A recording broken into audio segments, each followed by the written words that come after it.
Richard Rankin wants to make an Outlander parody in quarantine. You never know what you're gonna get with Richard Rankin. Last time we met in person, on stage at the 92nd Street Y for a conversation about Outlander Season 5, he was belting Nat King Cole's LOVE to an audience of hundreds. Watch it here. 2 months later, as the globe weathers a pandemic and we self-isolate in our respective homes, Rankin joined me on L's Instagram for a live chat about the Season 5 finale, Roger Mack's emotional journey, and his idea for a virtual Outlander reunion.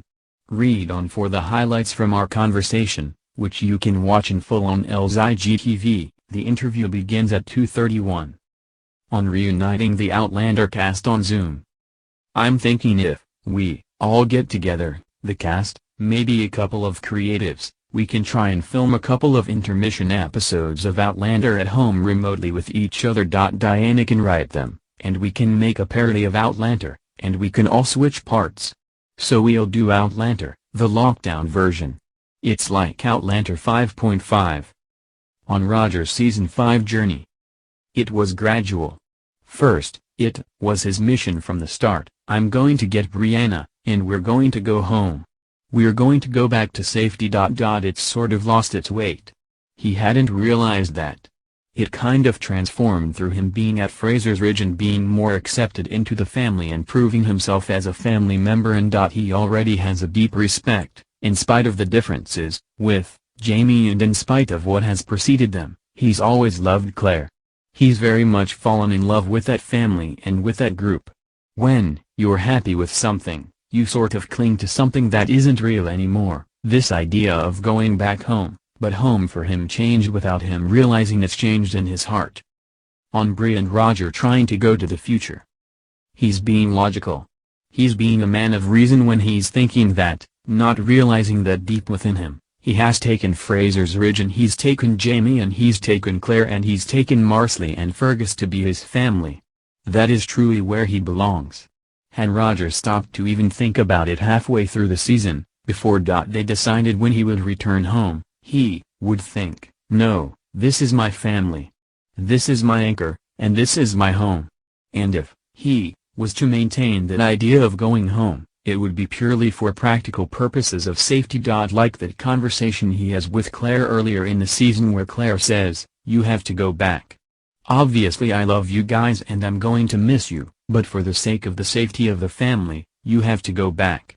That was a whole process for Roger, and I think the realization was a very happy one for him at the end. I think he thought, this is where both of us belong now. It's a really touching moment. On the Mercy killing in episode 11.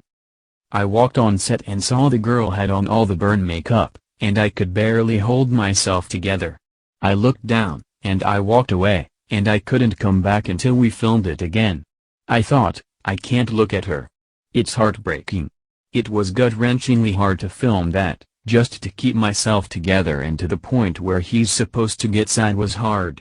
Actually, as dark as that is, that's one of my favorite scenes in the season. It was really tough, because that character is supposed 9 years old, and it was so real, and she's passed out in the ground, and she's got that burn. It was really, really tough to film. On Roger's first kill in episode 12. Roger taking a life is against absolutely everything he is, or certainly everything he used to be, everything he values. Whether or not that's changed and he's not that person anymore, I suppose maybe we'll explore that later on. But he doesn't do it lightly, and it's sort of by necessity, and he's got forced into this position. And it's all because of what happened with Claire.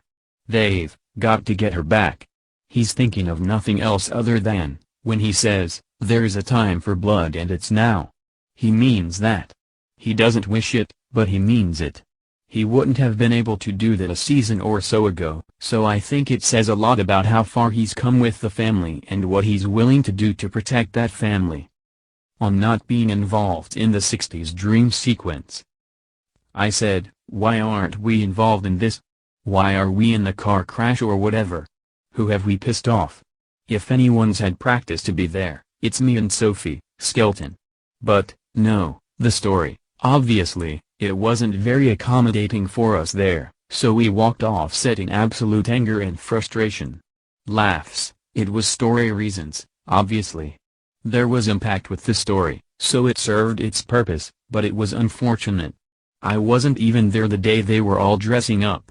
So I didn't get to see anyone. I would love to see Sam, Hogan, in 60s stuff, and Duncan, LaCroix, and young Ian. It was such a great idea. On his favorite photo he took on set. One that has never made it online and probably won't because I'm keeping it now, and it's a portrait that I did of Brianna, of Sophie on the beach, sitting on a boat. It's a beautiful shot. Other than that, there's a big group shot at the wedding, just the lane of everyone kind of disappears, and it's them laying in the background. And the one with Tim, Downey, as Governor Tryon standing with the redcoats pink. I love that picture. Tim's got such a great humor. You can see that playfulness, that humor just really coming out in that one shot.